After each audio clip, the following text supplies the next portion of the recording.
Tingnan mabuti, nagkaroon ng kakaibang sakit ang mayamang babae. Araw-araw kailangan niyang magpatawag ng gwapong tekniko para sa serbisyo sa bahay. Kahit maganda siya na parang bulaklak, ngunit sa edad na 30 ay hindi pa siya nakatikim ng lalaki. Hindi matanggap ng mayamang babae isang araw, nagkunwari siyang himatayin sa kalye. At totoo nga, may dumaan na gwapong binata at naloko siya nag-aalala ang binata na baka kainin siya ng hayop. Walang pag-aalinlangan na inuwi ng binata ang mayamang babae sa bahay. Plano niyang gamitan ng mainit na tubig ang mayamang babae para linisin bago gumawa ng plano. Ngunit pagkakalagay pa lamang ng binata sa mayamang babae sa sofa, agad siyang naakit sa mahahabang binti nitong may sukat na 3 metro at 8. Hindi niya alam na ang interes ng mayamang babae ay hindi talaga sa ala. Kita ang binata na nakatayo at paulit-ulit na lumulunok ng laway. Ngunit walang ginawa kahit isa pang hakbang.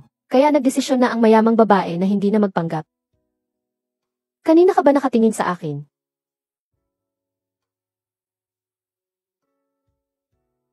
Gawa ka ng gawa pero takot umamin. Walang dapat aksayahin na oras.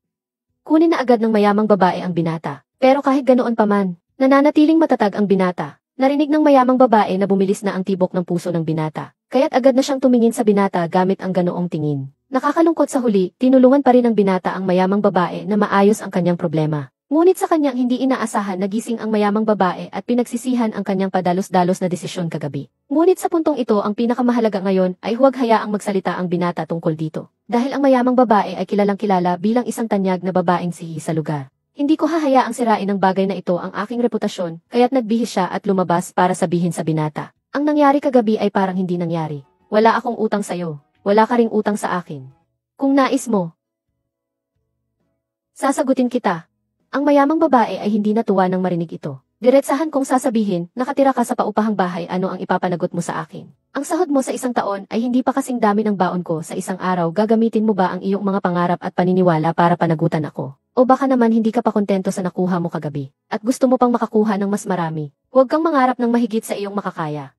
Pagkasabi niya ay tumalikod siya at naglakad na ang kanyang mahahabang paa. Hindi alam na ang sinabi ng babaeng mayaman ay parang isang kutsilyo, na malalim na bumaon sa puso ng binata. Gabi-gabi, mag-isa ang binata sa bahay na naglalasing. Ang masakit na mensahe ng mayamang babae ay paulit-ulit na lumilitaw sa kanyang isip. Palihim na nangako ang binata na makakain ng karne ng sisig para ipakita sa mayamang babae. Pagbalik sa kumpanya, pinahanap ng mayamang babae sa kanyang sekretarya ang impormasyon ng binata. Ngunit laking gulat ng matuklasan na ang binata pala ay ang pulubi na sinagip niya noon sa tabi ng daan. At binigyan pa niya ito ng trabaho bilang teknisyan. Nakakalungkot, bakit ko binigay sa isang kaawa-awa? Diyos ko, bakit mo ako ginaganito? Hindi matanggap ng mayamang babae ang pagkalugi, kaya inutusan agad ang sekretarya na papuntahin ang binata sa opisina. Samantala, ang binata ay nagpapalit ng bumbilya para sa magandang landlady.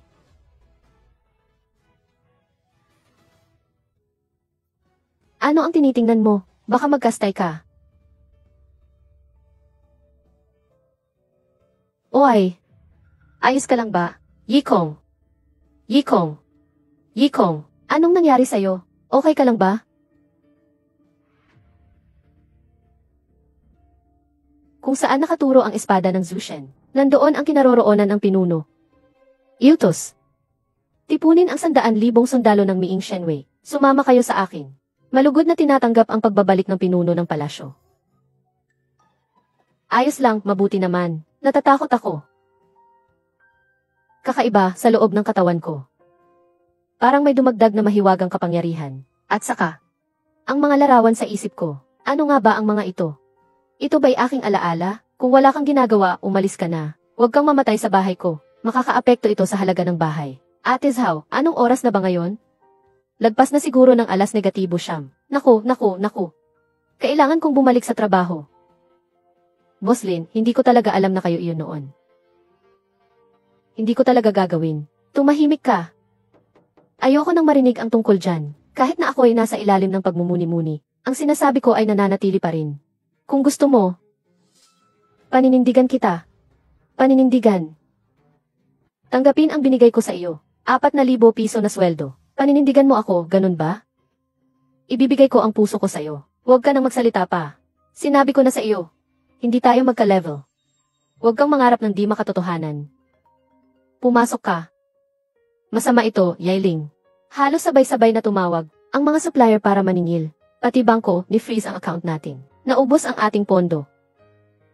Anong nangyari? Hindi ba't sabi mo ay makakapagpahinga pa ng isang buwan? Siguradong kagagawan ito ni Wang Changhong. Pumunta ka muna sa supplier at ayusin mo ang sitwasyon. Darating na si Gu Changlong ng Hong Song Capital. Basta't pumayag siyang mag-invest, magkakaroon tayo ng pag-asa. Mamaya pupuntahan ko siya para salubungin.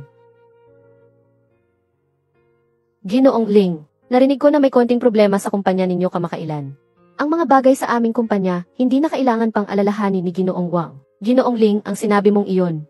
Kilala na natin ang isa't isa. Paano ko maiiwasan na hindi makialam? Ganito. Mamayang gabi, nagpareserba ako ng malaking kwarto sa Galaxy Hotel, at hinihintay kita. Basta't pumunta ka, ang tungkol sa 1 bilyon na puhunan, ay maaari pang pag-usapan.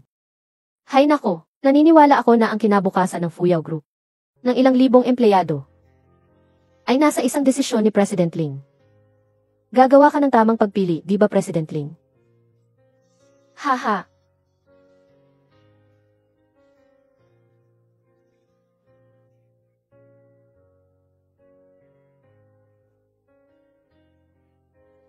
Hindi ba gusto mong managot para sa akin? May papakita ka bang 1 bilyon? Kung maipapakita mo ang 1 bilyon, magpapakasal na lang ako sa'yo.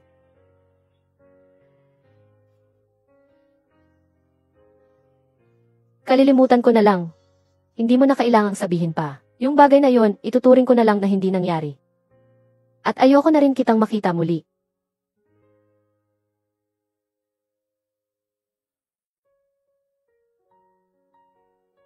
Ay, hindi ba si Bossy ito? Bakit lumabas na parang talunan? 5 pagkasira ng katawan. Ang kanyang 5 laman loob ay malapit ng pumalya. Matanda, ang iyong 5 laman loob ay malapit ng pumalya. Kung hindi ka pupunta sa ospital baka hindi ka na umabot. Sino ka? Ano ang sinasabi mong kalokohan? Pinapahamak mo pa ang lolo ko. Ang tapang mo, Yikong. Si Ginoong Gu ay isang mahalagang bisita sa aming kumpanya. Kung magdudulot ka ng kaguluhan sa pamumuhunan ng aming kumpanya dahil sa walang kwentang sinasabi mo, hindi ka palalampasin ni M. Ailing. Ano na namang kaguluhan ito? Magandang araw, Jim Ailing.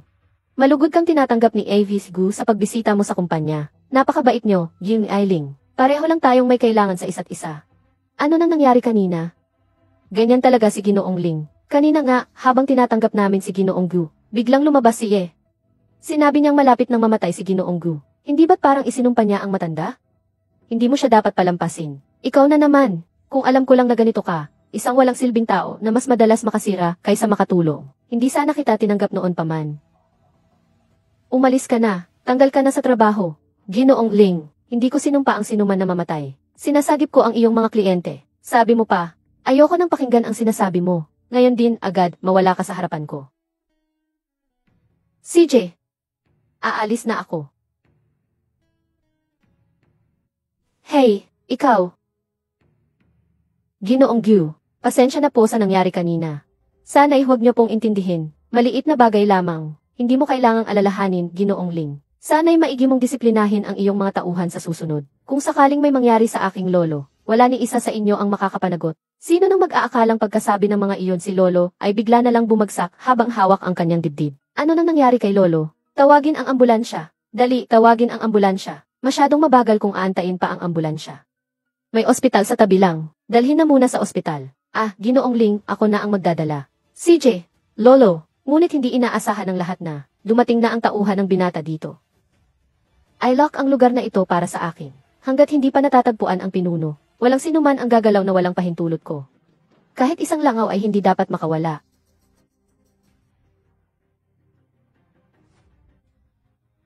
Sino kayo? Ito ang kumpanya ko. Bakit hindi ninyo ako pinapayagang umalis? Ang mga tagapagtanggol ng anino. Sinumang maglakas loob na humadlang, papatayin ng walang awa. Mga tauhan ng militar. Ginoo.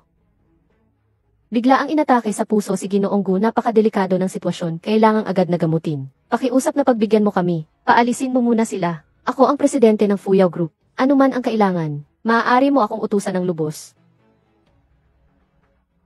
Palayain mo ang mga taong ito. Salamat. Sa susunod, si Ginoong Ling na ang bahala, na ipunin ang lahat ng tao ng Fuyao Group. Dito.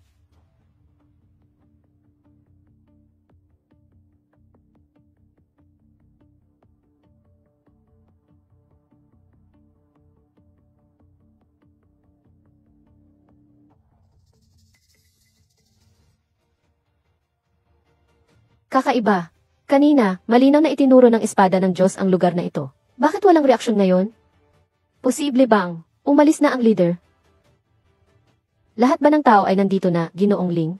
Para sa lahat ng empleyado ng Fuyao Group, kabilang ang mga janitor, mga gwardya at mga masahista, lahat ay nandito na. Sir Ling, ito ay napakahalaga. Kailangan ko magpadala ng mga tao para maghanap sa bawat sulok ng buong gusali pakiusap, makipagtulungan kayo. Maaari kayong magpatuloy. Hindi nila alam na ang hinahanap nila ay ang binatang kanila lang tinanggal sa trabaho. Na ang binata pala ay isang hinahangaang digmaang bayani ng Daxia noong panahon iyon para maprotektahan ang lupain ng dakilang Xia. Mag-isa siyang lumaban sa tatlong Diyos ng digmaan. Ngunit napigilan siya ng tatlong magkaaway sa pamamagitan ng mahika. Para sa kapayapaan ng dakilang Xia, hindi siya nagdalawang isip na gamitin ang estratehiyang pumatay ng 3,000. Kahit mabawasan ng 800 ang sarili niyang puwersa sa huli, ang tatlong Diyos ng digmaan ay napuksa. Ngunit siya rin ay naapektuhan dahil sa paggamit ng makapangyarihang kasanayan, naging pulubi na nawalan ng alaala si Kang Luo. Buti na lang at nasagip siya ng mayamang babae, kaya't nakuha siyang magtrabaho bilang teknisyan sa sariling kumpanya. Ngunit ngayon matagal nang bumalik ang binata sa inuupahang silid. Hindi siya nakita ng mga tauhan niya. Walang magagawa kundi umurong na lang. Umurong.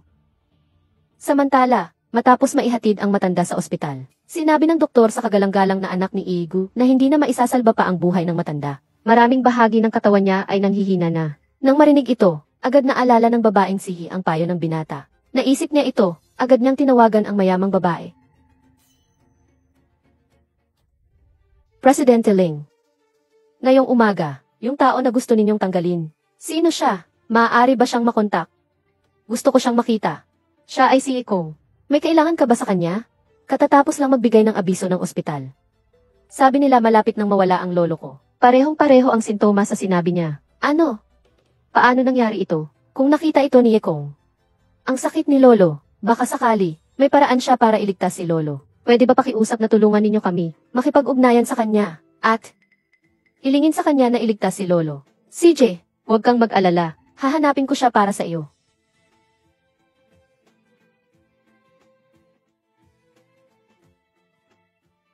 Ang taong ito, paano niya nagawang ibaba ang tawag ko? Ihanda ang sasakyan, lalabas ako sandali. Magandang babae.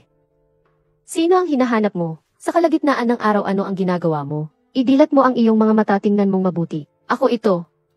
Ginoong Ling. Ang mahalaga mong katawan.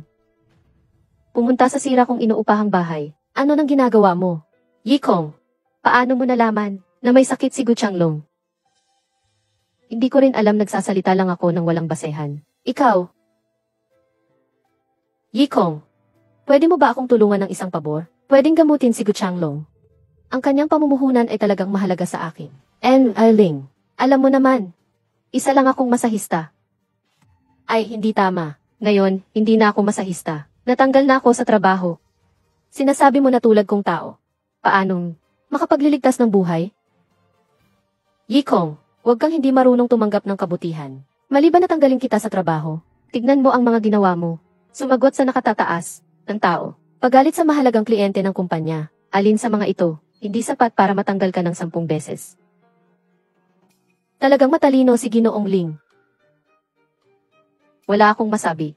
Ikaw, talagang hindi ka maintindihan.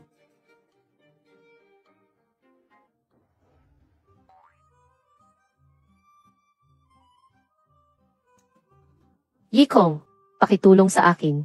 At Zhao, ano ang kailangan mo sa akin? Uminom ka. Hindi pumapasok sa trabaho sa kalagitnaan ng araw, anong iniinom mo? At Zhao, wala na akong trabaho. Ayos lang mawala ng trabaho. Hindi ang ibig kong sabihin. Wala namang problema kung nawalan ka ng trabaho. Basta pumayag ka sa isang kondisyon ko. Hindi lang yung dati. Na 3 buwang upa na utang mo sa akin ay ipapatawad ko. Bibigyan pa kita ng 3 buwang libreng tirahan pa. At Zhao, kahit na isa akong masahista, may prinsipyo ako. Anong kalokohan ang sinasabi mo? Ikaw, gusto mo pang ang ibawas sa renta. Ang ganda ng pangarap mo. Anong kondisyon? Sabihin mo sa akin. Sasabihin ko na sa'yo ng diretsyo. Ngayong gabi, may class reunion ako. Magpanggap kang boyfriend ko. Samahan mo akong pumunta sa hapunan. Kapag ginawa mo ito, lilibre kita ng 6 na buwang renta, gagawin mo ba o hindi? Hindi pwede, hindi pwede. Hindi ko kaya. Ay. Sinusuyo lang kitang samahan ako sa isang kainan. Hindi naman kita pinapapunta sa isang panganib o sunog. Lalaki ka ba o hindi? CJ, pangako ko sa'yo. Pero napag-usapan na natin. Sabi mo kapalit ng 6 na buwang renta. Huwag mong babawiin ang sinabi mo. Huwag kang mag-alala. Ako si Ate Sao mo. Hindi pa mangyayari yan para sa kaunting perang ito, na palabas ang sikreto. Ay, naihanda ko na ang mga damit. Magbihis ka na agad. Maglinis ng maayos. Maging masigla. Huwag mo akong ipahiya. Bilis, pumunta ka na. Sinasabi ko sa'yo, sa pagtitipon na ito, may isang taong kalaban ko. Matalino siya talaga. Pagdating sa taas, huwag ka masyadong magsalita. Lahat ay sundin ang aking mga senyas. Naiintindihan mo ba? Alam ko na, alam ko na.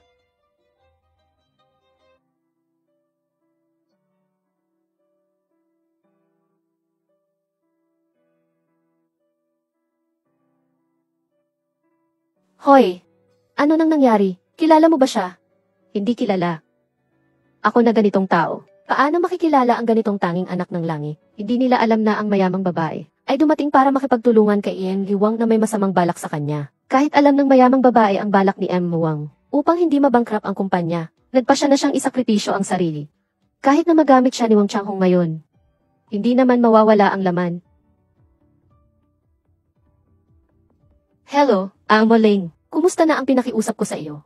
Hinahanap ko si Ekong. Kinumbins ko rin siya, pero ayaw niyang humarap. Wala rin akong magawa. Ginoong Ling. Pakisuyo, ipadala po ninyo sa akin ang address niya. Pupuntahan ko siya ngayon. Kakatagpo ko lang siya sa Galaxy Hotel. Doon siya kumakain ngayon. Kung gusto mong hanapin siya, pwede kang pumunta. CJ. Ang anak na babae, nalaman ang balita, hindi nag-aksaya ng oras agad na tinawagan ang manager ng hotel. Hello, Manager Gu. Si Manager Gu ba ito? Ako si Guyan. Tumawag si Boss Gu para kumain. Aayusin ko agad. May gusto sana akong ipakiusap sa iyo. May isang taong nagngangalang Yekong na kumakain sa inyong hotel. Pakisuyo naman. Pakisuri kung nasaan siya sa aling kwarto. Tapos ipadala ang 2 bote ng magandang alak doon. Anong presyo ng alak ang gusto ni Ginoong Gu na ipadala? Naalala ko na may 2 bote kayo sa hotel. Ng 1,900 at 10 limited edition ng Roman Conti. Tama ba? Ginoong Gu. Ang 2 bote ng alak na ito ay nagkakahalaga ng higit sa 3 milyong yuan. Sigurado ka bang ipapadala mo ito? 2 bote ng alak lang ito. Isulat mo sa account ko. Ako na ang pupunta mamaya para magbayad. CJ, iayos ko na agad. Pag dineliver, huwag sabihin na galing sa akin. Sabihin mo na lang na isang kaibigan ang nagpadala sa kanila. Ininom ng buong kapihan. Naiintindihan mo ba? Gyu.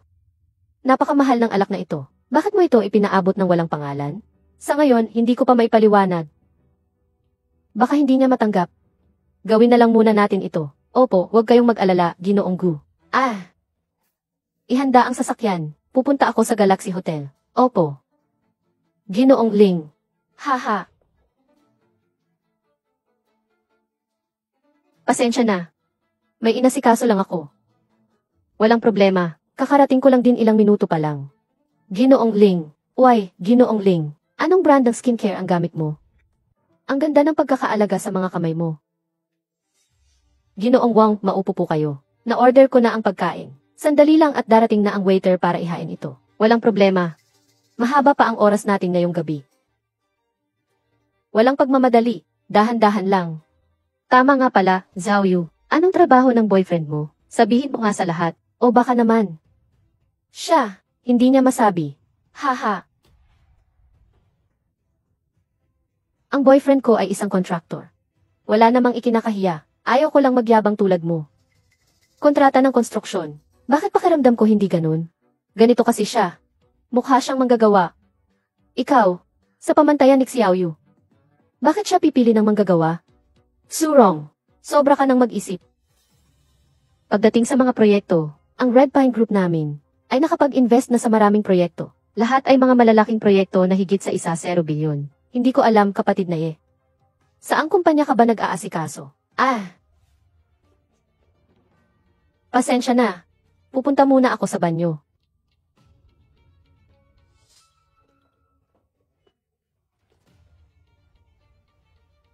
Ginoong Wang. Huwag po kayong ganyan. Siling Fuyaw.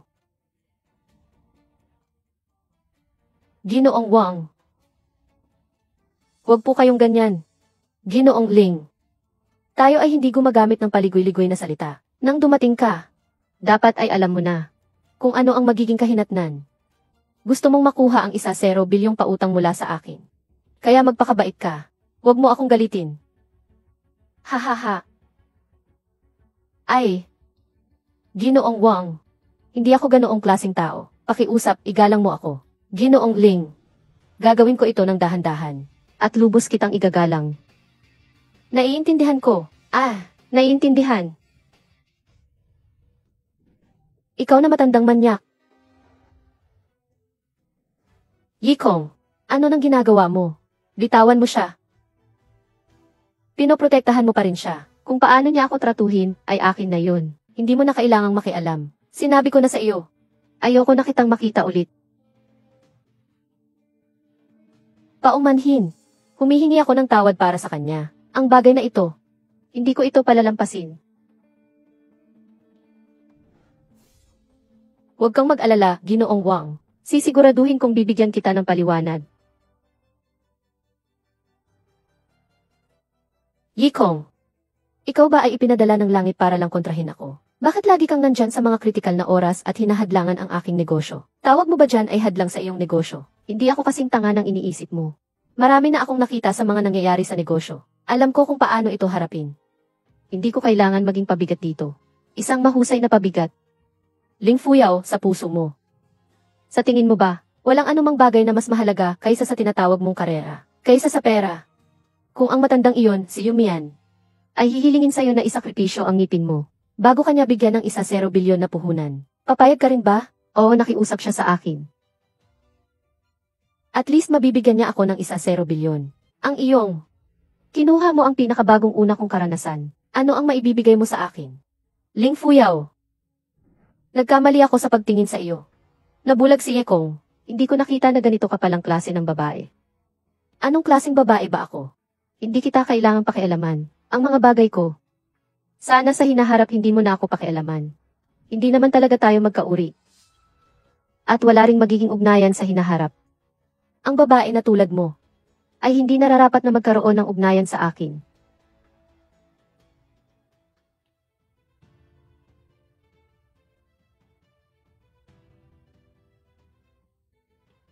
Fuyao, huwag ka nang magalit. Itong mga walang kwenta. Maaasikaso ko rin balang araw. Halika, pasok tayo.